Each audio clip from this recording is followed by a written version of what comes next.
Hello, everybody, and welcome to another episode of AWI Pod, a work in progress. I'm your host, Brent Biles, and with me for our review of monthly pay-per-views and lots of other things, Jay Russell and Glenn Abbott's here with me. Glenn, how are you?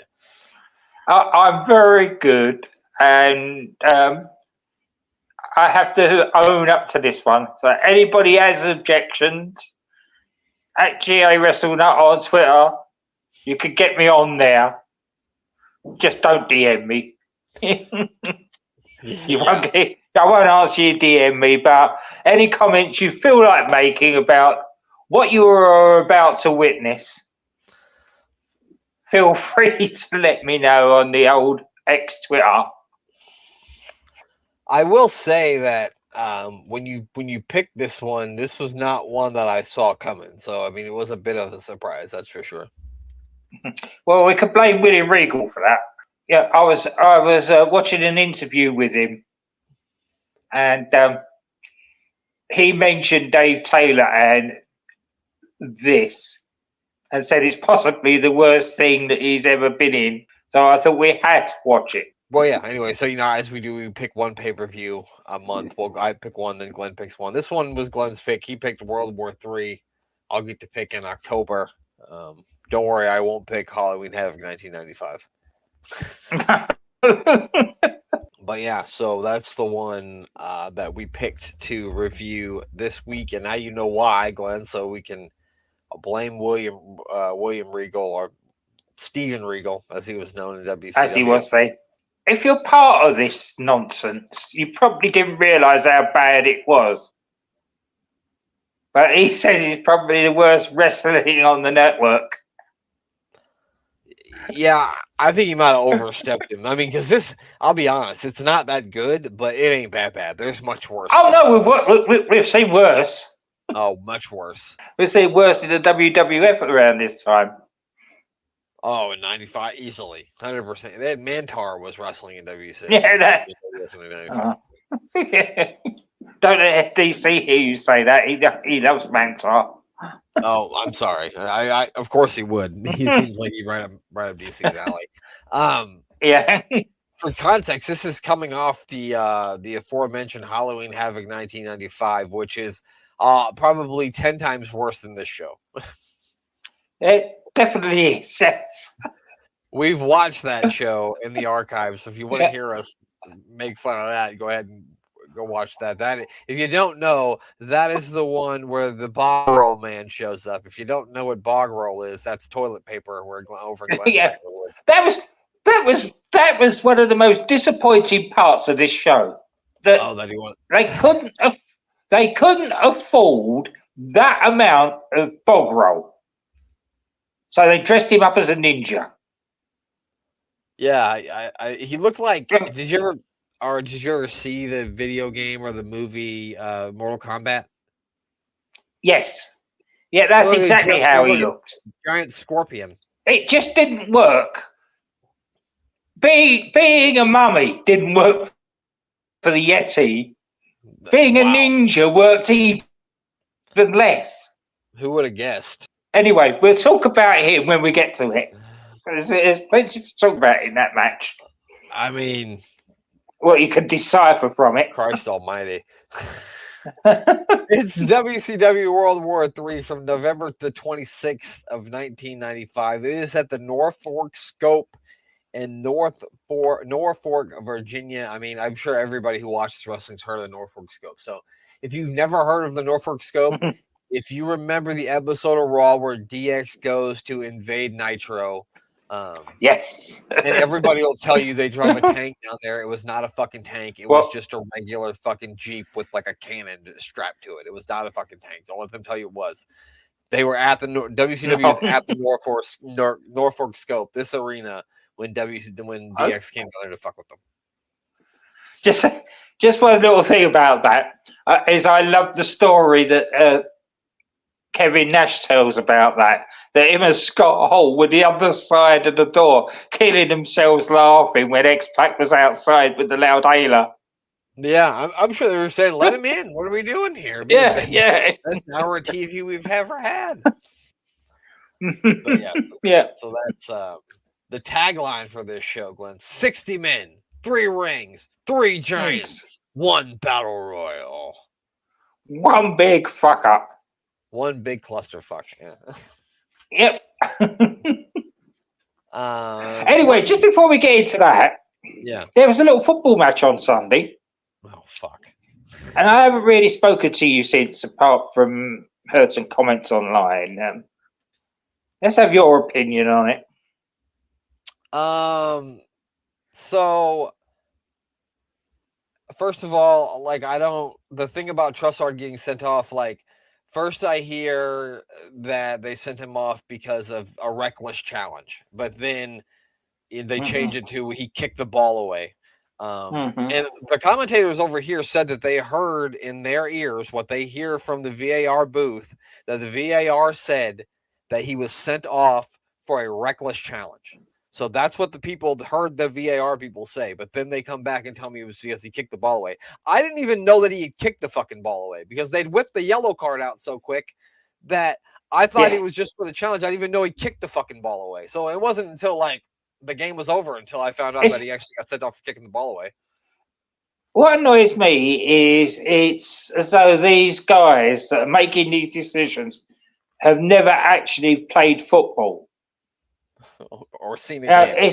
It's the heat of a moment of a major game like that, and just natural instinct is to kick the ball away.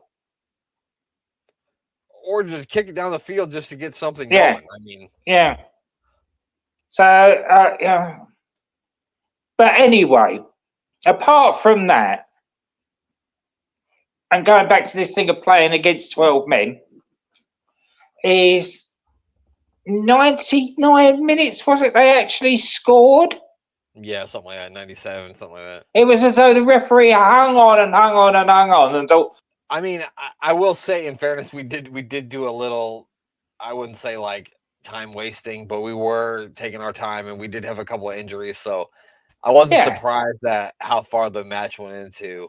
And then I thought we played great, and I know that there's a lot of people out there that go, oh, well, they didn't take any chances in the second half. You don't, when you are down to 10 men against a team like that, you don't take chances. Away from home. What you don't do is you restrict them to how many shots on target. They had like 90% of possession, but only 4 shots on target in the second half. That's how well our defense worked. And you could tell how frustrated they were by the way that they behaved when they scored and the way that they behaved after the match. I find it awful funny for a guy who throws the ball at the back of somebody's head when they're not looking will then tell somebody after the match to stay humble. Okay. That's it. I know. I can't. They've done it in the past, and I can't understand why they can't do it now. Is go back and look at that retroactively and punish him for that, because that was reckless and it was dangerous. The guy wasn't even looking at him. I mean, at this point, Glenn, I'm surprised he didn't give Gabby a yellow card for delaying the restart. Yeah. For heading the ball away. And it takes away from like everything about the game, because like you got the 2 best teams, and like the game up until that point was like a ragingly great football game, and then you completely ruin it for something that doesn't need to be done. And like, how about that goal by Calaflore? Oh my goodness! I think we've got a keeper there. Yeah, I think that's gonna work out for sure. Yeah. He could play anywhere across that back line, and he's just sort of, considering it's his first full game, he's just sort of fitted in there with Gabby and Saliba, looking like they enjoy defending. Yeah. They celebrate every tackle and every interception like they've scored a goal, and then they go down the other end and score goals. I mean, that's Yeah. right. And people are like, "Oh, I don't." The announcers over here were like, "Oh, I don't know if he was actually trying to score." And I think you can tell, like you can tell by a He reaction. Usually, was. when a guy doesn't mean to score, they have a different sort of reaction than Yeah. No, immediately going crazy.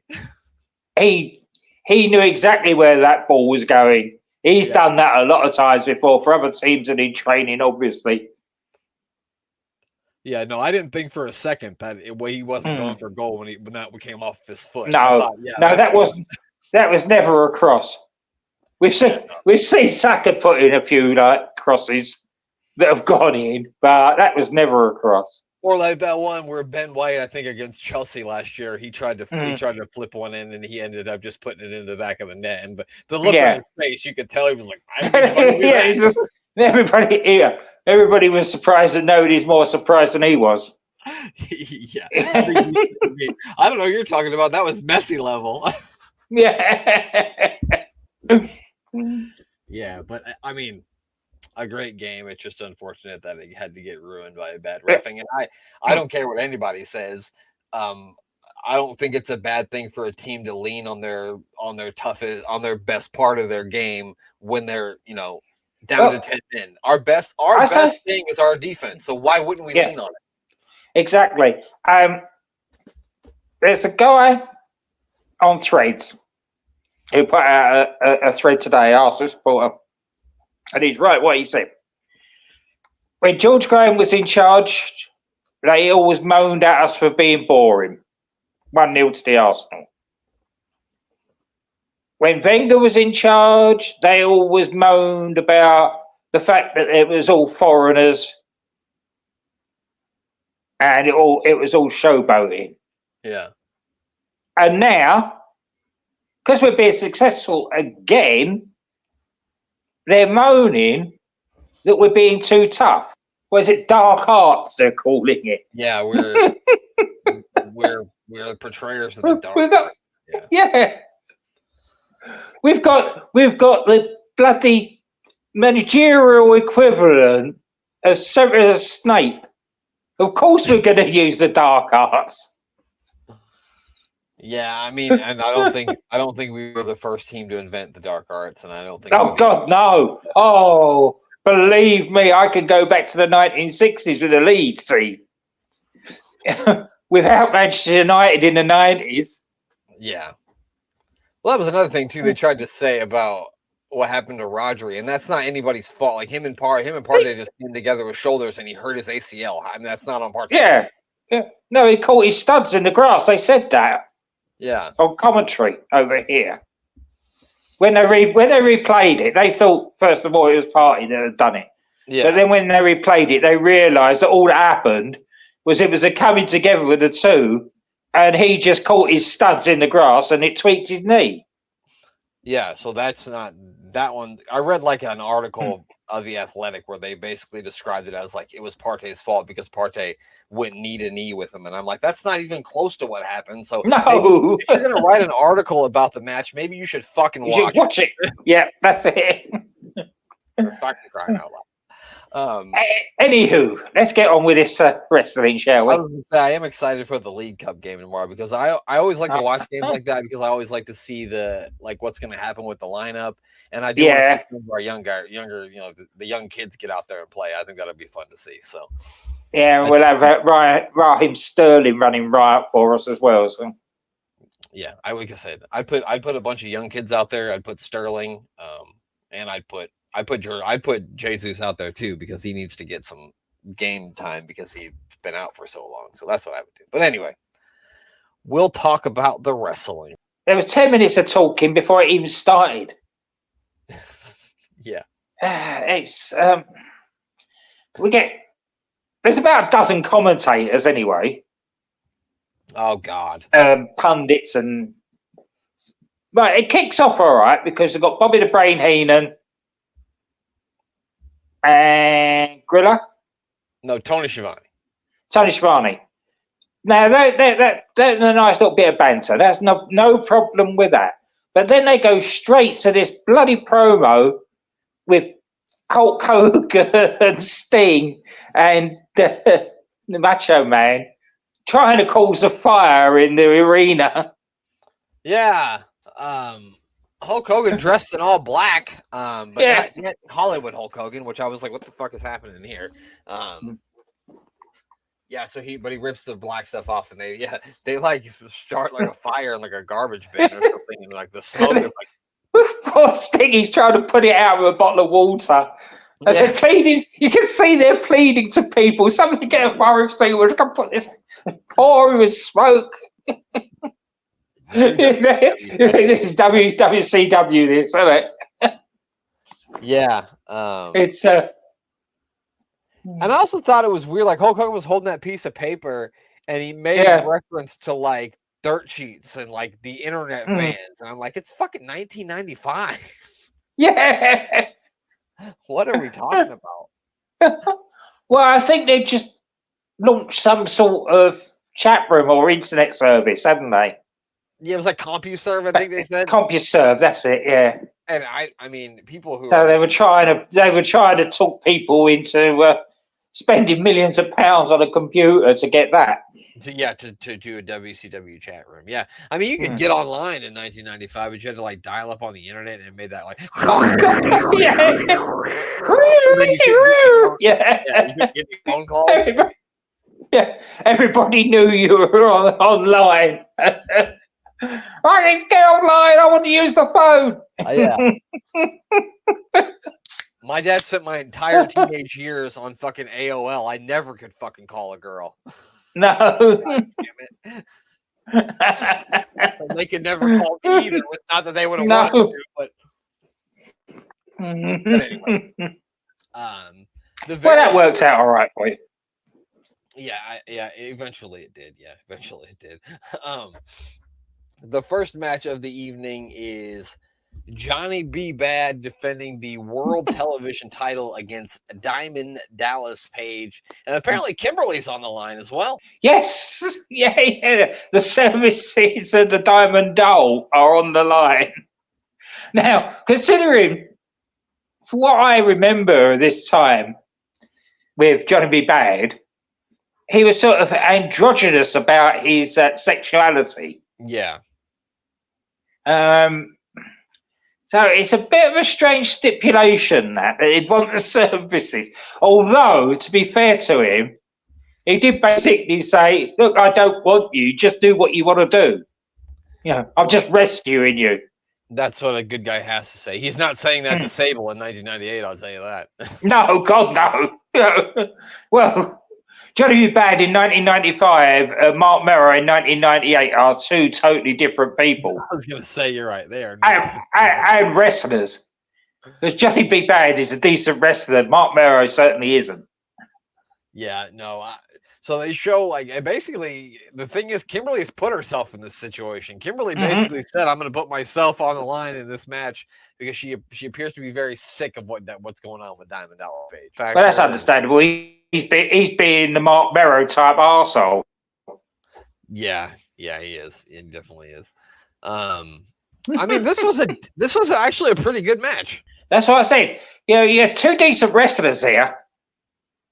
They had something to fight over.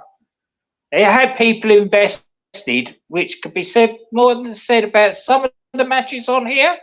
Yeah, no, I definitely think the Kimberly stuff added to the match for sure. And it's funny, we were just talking about on the Good, the Bad, and Ugly, the Attitude Era show that we do about how we thought Johnny B. Bad was a good wrestler and could have entertaining matches, but we did not think that about Mark Merrow.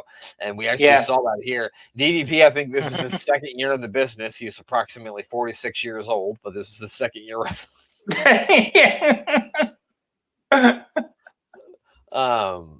And this is the time where he had like 10 gimmicks. He's got the cigar, he's got the sunglasses, he's got the jacket, he's all sparkly. He had about 20 gimmicks at this point. Yeah. And he even had stolen Johnny B. Bad's confetti stick. Oh, the Bad Blaster, yeah. Yeah, the Bad Blaster, that thing. Which is, I think he called I think he called something else the Bad Blaster too. Probably. Perhaps that's why Kimberly put herself on the line. That's when she heard about the Bad Blaster. Yep, that's what it was. Yeah. Here comes Johnny B. Bad. Okay, sorry. Yeah, this. I mean, these fought all over the place. They were fighting on the floor, in the ring. Yeah. No, this for this time, this would stand as a match would have stood up today, and that's the best compliment you can pay it. Diamond Dallas Page keeps doing moves, and he wants Kimberly to hold up the 10 sign, but she won't do it. But then Johnny does a few big moves, and she does hold up the 10. Yeah. Yeah, I mean, I thought it got a little bit boring toward the middle, but all in all, I thought it was a pretty good match. Johnny B. Bad gets the win with he does like a slingshot leg drop over the top rope there. I don't know what you call it. So he is the television champion and apparently gets Kimberly too. Pretty good match to start the show. After the match, they do a promo where Johnny B. Bad says Kimberly can do whatever she wants. She can think about it, but she doesn't have to be his manager. And yeah, she's going to think about what she wants to do with her life. And I'm going to ask you, you ever seen the movie The 40-Year-Old Virgin? No. Well, you're going to wonder why I asked you that. I'm going to tell you because Kimberly's in that movie. And yes. I am. All right. Okay. I'm just saying, if you haven't seen The 40-Year-Old Virgin, go out of your way with it. Not just for that. It's a funny movie. We had a bunch of promos between matches, but I didn't really make a whole lot of notes about the promos. I don't know if you did. No, God, we would have been here for about 3 hours if we'd done that. Yeah, it was ridiculous. It was like we'd have a 10-minute match and then 10-minute promos, and then a 10-minute match and then 10-minute promos. Yeah,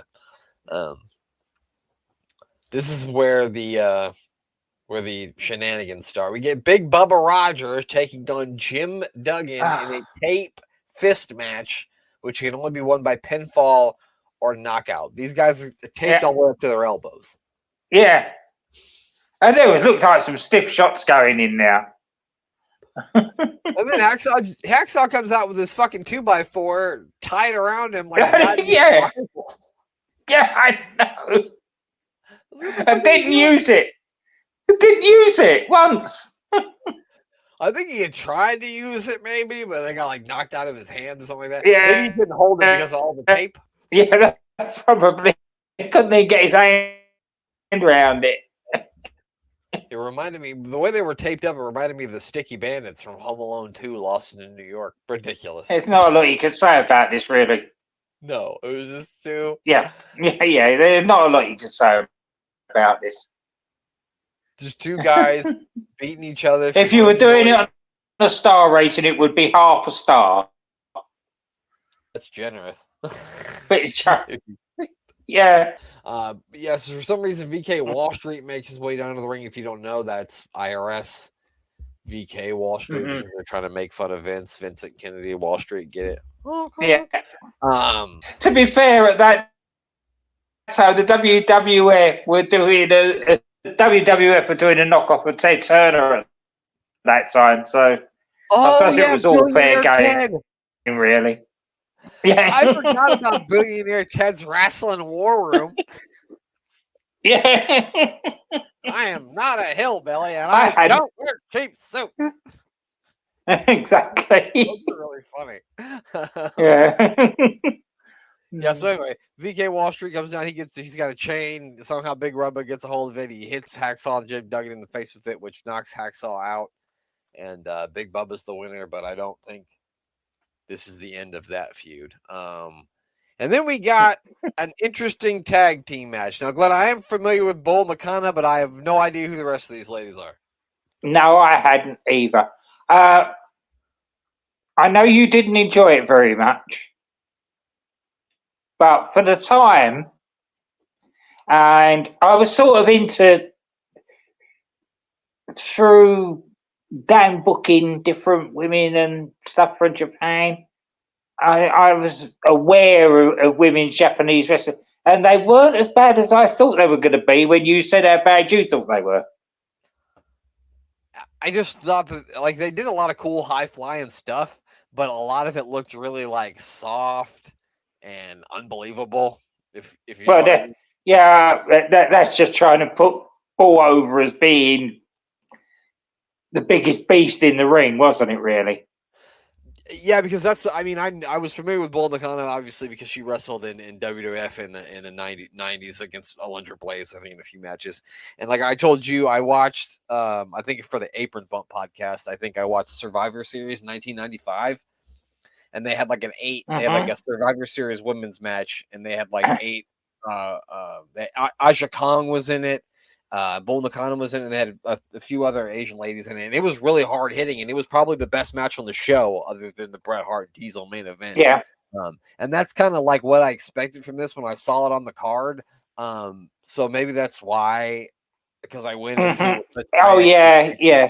I suppose the difference is all those women in that other match were from one promotion, where this was a cross promotion thing that obviously WCW had done on the cheap.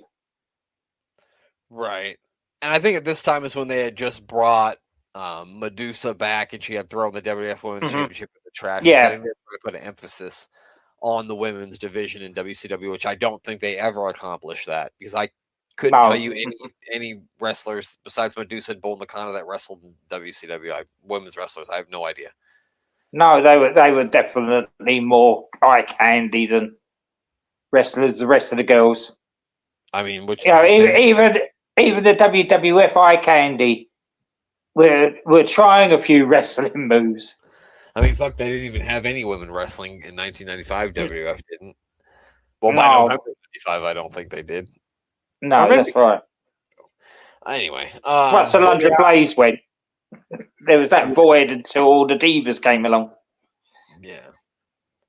So yeah, I mean, it was a fine match, I guess. It was just a bit strange to me. I can't even pronounce the names of the people in the match, so I'm not going to try. To be honest with you, I could try to butcher them, but I'm not going to. One of them is Cutie Suzuki. So yeah, that's it. Yeah, that was an easy one to remember. Cutie Suzuki. I'm not making this up. That was a child. She was a child compared to the other three. Teenagers, for sure. Yeah. 100%. Which doesn't surprise me with Japanese wrestling. New Japan had the young boys. Right. And these women promotions had the young girls. So they would have sent them out on international duty just to get the experience. Yeah, that makes sense. I mean, because that's what they do now. Is you train at a dojo, and then they send you on an excursion somewhere, and then you come back and you're a star. I mean, I remember back in the day when I first started watching New Japan, I remember Jay White being one of the young boys and toweling guys off and giving guys water, and then he left for like a year, and then he came back and he was the fucking leader of the Bullet Club, and now he's an AEW. Yeah, that's it. Yeah. So yeah, Team Bull got the win after a top rope leg drop. They're really pushing the WCW hotline. I thought it was funny that, look, I've already ordered this pay-per-view, but you still want $1.99 a minute from me. Yeah, that's it. And they were teasing. It was using the old adage of the bait and switch. They were using that yet again to get people to ring the hotline to probably find out nothing. So they could tell you that the results of the pay-per-view that you were already watching. Yeah, exactly. Yeah. The next match is Chris Benoit taking on Kinsei Sasaki for the United States Championship. They had apparently just put the Four Horsemen back together because Benoit the Four Horsemen with Flair, Arn Anderson, and Brian Pillman. I just can't. I can't watch Chris Benoit without thinking how sad it is, especially him doing that head drop. There was one too where he did like a dive outside the ring, headbutt thing. Yeah, there was one too where he did like a dive outside the ring, and I'm pretty sure he went headfirst into the guardrail. And I was like, ooh. Being Chris Benoit, it just leaves a bit of a taste in the mouth, sadly. I get it. Yeah, I don't know. I thought it was going to be better and more hard hitting than it was, and the fans nobody cared about this match. I mean, there was literally no reaction to anything they were doing. It got pretty boring toward the end for me, at least. Sasaki does win the match and retain the title with a brain buster. Yeah, this is just another match that when I saw Of what I was course, going to be watching, I thought it was going to there be was, better. it's that thing. There is nothing for the crowd to get invested in. Yeah, there was no story coming into this. It was just thrown together cold. It seems like a lot of this pay-per-view, actually. Well, the next two matches actually had some backstory to them, but I found At this funny. least, yeah, at least just that we're building to the two decent matches. That's all. Yeah. I thought it was funny. They had an Which is interview with the Dungeon of Doom. It's Jimmy Hart, the Giant, and Kevin Sullivan. And Mean Gene looks at the Giant and says, "Your father would be very disappointed in you," which I thought was really funny. yeah, yeah, because they were trying to sell it that he was Andre's child, weren't they? Yeah, he was Andre's son. Yeah, I mean, he wears a singlet. He's got to be a singlet with only one strap. He's got to be Andre's son, and he's really tall. But he's a giant. Yeah. He doesn't even look French. He says bullshit. I even heard him say "wee wee" one time. When I was 11, I bought it. I believed it. I thought for sure. Yeah, and of course, R.I.P. to Kevin Sullivan. We get a nice little promo from him. Yeah, yeah. It's always nice to hear Kevin talk. So the next match is Randy Savage taking on Lex Luger. Lex Luger recently joined the Dungeon of Doom, turned on Hogan and Savage at Halloween Havoc. The rated R. What'd you say? This is his latest gimmick. They're calling him the rated R superstar, Lex Luger. Yeah. I suppose this is building towards a narcissist stage, but he's left that behind, I think, by this point. But yeah, so he's got Jimmy Hart with him. Randy Savage has got a heavily bandaged right arm. But he pretty much just working Luger over. Yeah, for most of this match. This was a squash match. This is why I enjoyed this. Watching old Potato Face being beaten up until the end when he goes and bloody wins it. It's that damn Jimmy Talk about Hart having the wrong ending to a decent match. Can't mind his own business. It was a short match. I think it was only like 4 or 5 minutes, but yeah, like Savage is beating him all around all three rings, and then he gets him in the ring. He hits an elbow, but then Jimmy Hart's got the ref distracted. Luger ends up. I can't even remember what he threw him into the guardrail, maybe. Yeah. Oh no, he threw him into the ring. And they put him in the torture rack.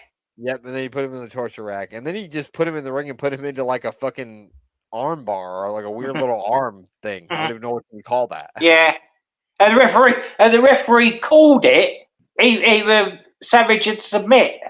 Yeah, I don't know if he was already out or what was about. But then Luger won't break the hold, so Sting comes running out, says something to Luger, which Luger then lets go. Yeah, of course you've got the whitest of white meat, Sting, siding with trying to talk sense to the heelish of heels at this time, Luger. Yeah, because like Sting's supposed to be with Savage and Hogan, but yet he's cool with Luger, even though Luger's in the Dungeon of Doom. That doesn't make any sense. That would be like if I was in the Blood. If I was in the Blood as well. And you were in the Crips, but yet we were friends. That wouldn't make any fucking sense. Yeah. No, and we certainly wouldn't be fighting together. It doesn't. It's WCW down to the ground. It's a good point, Glenn.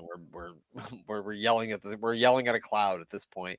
I will say it was a bit of a lackluster match. It felt like they cut it because they needed more time for the battle royal or something. Mm-hmm. Well, yeah, they had to get 60 men to the ring to start with.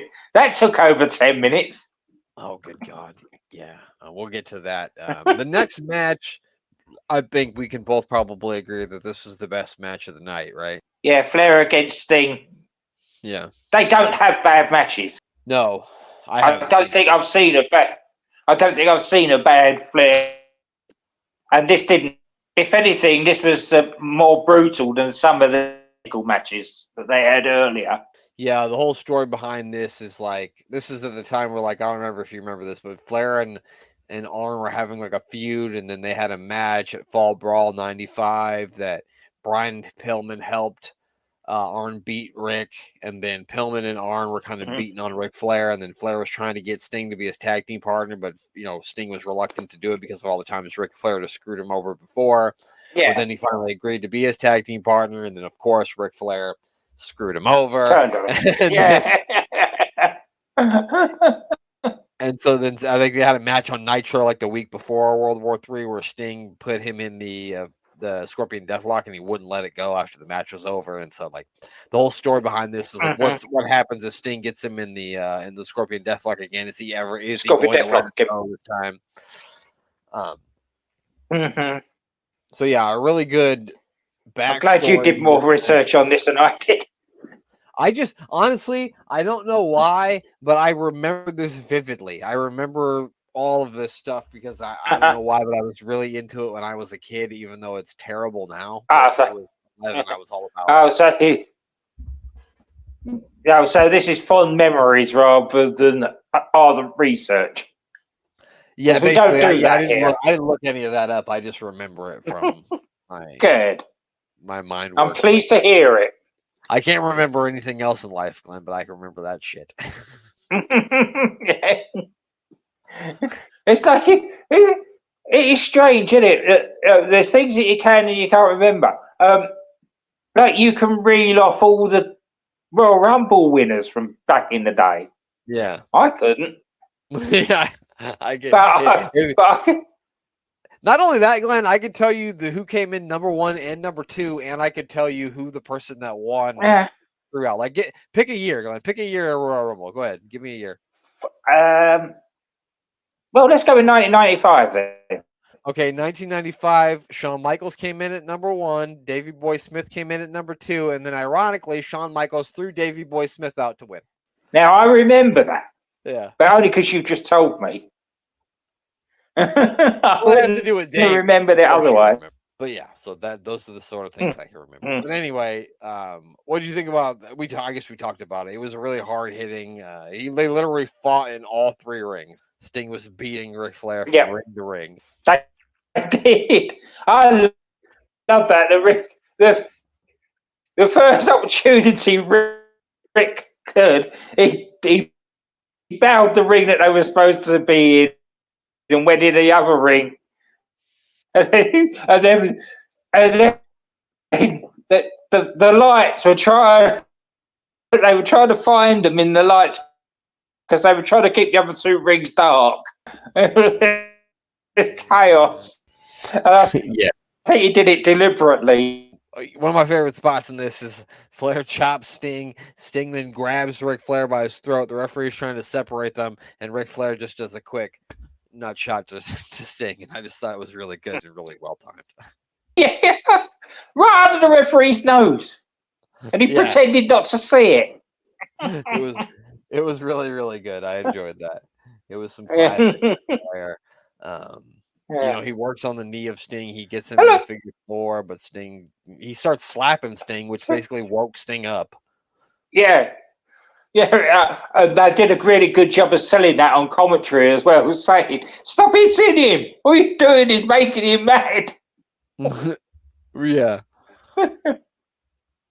Yeah, and then so if Flair starts throwing out chops, Sting is no selling him. He eventually hits a superplex and then puts him in the Scorpion Deathlock.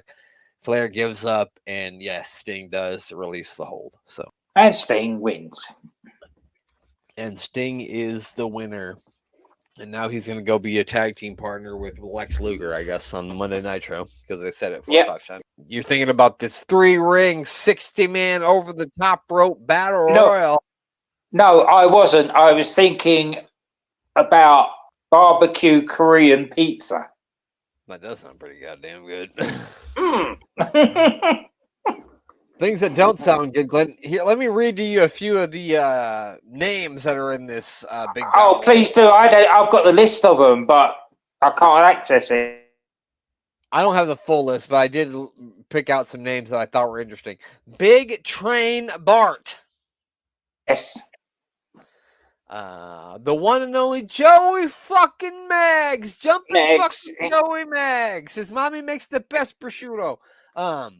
Max Muscles in this thing. Ricky Santana. You familiar with Ricky Santana? Another jobber to the stars. That's Tito's less successful brother, Ricky. I'm just kidding. Yeah. Pistol Pez Watley, who looked like that 1995 Pistol Pez Watley looks like he ate 1985 Pistol Pez Watley. Yeah, it did.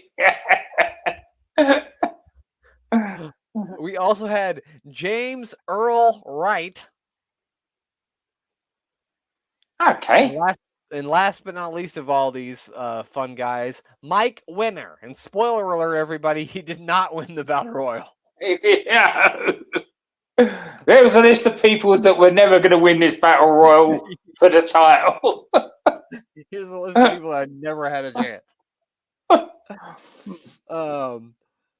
They might have won a battle. If it was an AWI pod Battle Royal, they may have won it. But this one they weren't going to win. Joe and Joey Maggs has certainly been in the AWI Pod Rumble and should have probably won it. Yeah. As well as the three giants, of course, Glenn. That's the Giant, the Yeti, and Hulk Hogan. And as we talked about, the Yeti is no longer a bog roll man. He is now a giant ninja.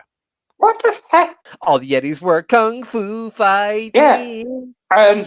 And talk about giving the short end of the stick. He's eliminated in about 2 minutes.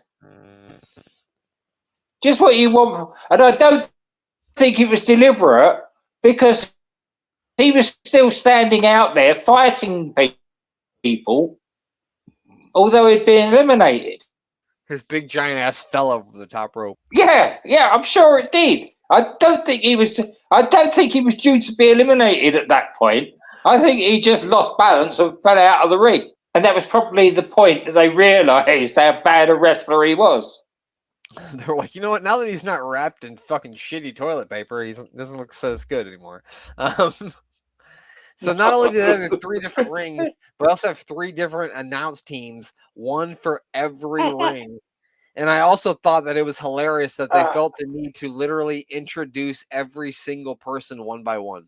Like I said, I clocked the time, and it was over 11 minutes to get everybody in that ring. Why didn't they just tell us all the people, and then you put like the no-namers already in the ring, and then you announce the big name people so the crowd can get a big pop from the crowd. Just yeah. But I guess hindsight's 2020. But they also thought that a big fucking massive 3-ring 60 battle royal would be great for television. That's Another it. spoiler alert, ladies and gentlemen. But no, it's not. Well, it says it all, doesn't it? When one of the talents actually in the ring. This match is the worst match of all time. Okay, I won't say it's the worst match of all time, but it's up there.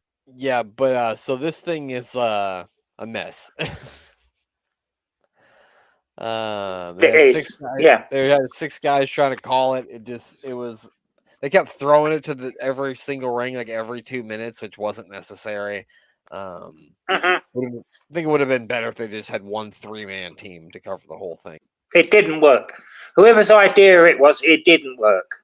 Yeah, I think that this was like trying to be their answer to the Royal Rumble, but this shows what a good idea the Royal Rumble was as a battle royal. The funny thing about this is they're going to do 2 more of these. They don't say after one. They don't think it's just a terrible idea. They don't. No. It looked like if you went to a club and you left at 3 a.m. and like a big mass of drunk, but like really drunk people started fighting each other in the street. That's what this would look like. Yeah, that's it. That's what it looked like. Exactly. Yeah. I've been there. I've seen that. And I'm not talking about people like drunk people who are successful at fighting. I'm talking about like lazy drunk people. Like, telegraph. Just wait. Yeah, that's what this was. Wailing away and falling over and all sorts. Yeah, that's the kind of what I'm talking about. And when I was in the 5th grade, I thought this might be the coolest thing ever. But as a 40-year-old man, not so much. Anyway, let's get to the end of this nonsense. Because there's even nonsense at the end. Yeah, the final 8 is Sting, Hogan, Flair, Arn Anderson, Lex Luger, the One Man Gang, and the Giant. Sting slingshots Anderson into Ric Flair, who's on the top rope, knocking him down, and then he tosses out Anderson. Sting and Luger are trying to throw out the Giant, but then Hogan comes out of nowhere and throws them all out. The ref is over dealing with Savage and the One Man Gang. So the Giant grabs Hogan's feet and pulls him under the bottom rope, which the ref sees none of this. Yeah. The ref sees Savage throws out the One Man Gang. The ref turns around. Savage is the only guy in the ring. Awards the match to Savage. No way to win a title. I mean, that's the way you win a title when you have Hulk Hogan involved in the match, and Hulk Hogan doesn't want to look like he lost. And I'm not saying that's what happened, but that's what looked like happened. It was kind of like a mixed reaction because some people did cheer when they announced the Macho Man the winner, but there was a smattering of boos as well. So it was just an interesting response to it, I thought. Yeah. All in all, I would say that this pay-per-view gets one thumb in the middle. Yeah, I was gonna say just one thumb in the middle from me too, and that's only and that's because of Sting and Ric Flair picked it off the ground. Yeah, that was the only that was its only saving grace. That is absolutely correct. But yeah, that is it for World War Three. Glenn, who do you want to plug before we get out of here? I'm booking the territory, doing the first and last of wrestling at the moment, doing their side project, unstacking the territory, looking at matches featuring either Giant Haystacks or Big Daddy, leading up to their big match at Wembley Arena in 1981, watched by 18 million viewers, believe it or not, the most watched wrestling match of all time. This last week, they had Big Daddy tagging with a young Dave Smith. He was only about 17 at this time when they were tagging together, and he didn't do a lot, Davey. I don't know who that is. And then, of course, the Doctor Who podcast with Danny Inside. That's at SJP World Media. Now, along with the volley and all sorts of other good stuff on SJP World Media, give them a looking on or a listening on. DDT Wrestling with DCN Doc. They're now recording on Mondays, but their shows don't drop to the end of the week, so give them a listen as well, please. There you go. Give all those people a listen and a follow. Make sure you give a follow to the other member of our podcast team, the Mayor of Canton. He does a meal with the Mayor every Wednesday on the Twitter X machine, where he tries different fast food or blizzards or who knows what. Just tune in and you can find out. That's every Wednesday.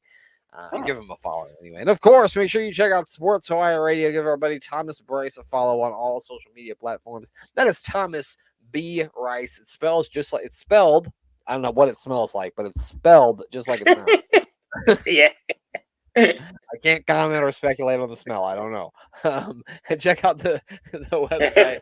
It's sportswireradio.org. That is sports with a Z. It's got to smell like a sports locker room, hasn't it, really? Oh, it smells like gym socks. Absolutely, it does. But if you ever had a teenage son, it smells like their room. Gym socks and Vaseline. It's got to be. Yeah, but yeah, make sure you check out Sports Wire Radio. Give our buddy Thomas Bryce a follow. That's it. Oh yeah, we'll actually be back with our regular show with the Mayor, watching Uncensored 1995 this week. So be on the lookout for that. That'll be out on Sunday. And we'll have a new episode of the Life and Times of Psycho Sid, where Sid will take on Bret Hart for the World Wrestling Federation Championship. So we'll see if Sid can get his championship back where it rightfully belongs. Tune into that on Friday and find out with us. That is it. That's all. Glenn, the only thing left to do is for you to say goodbye. Goodbye.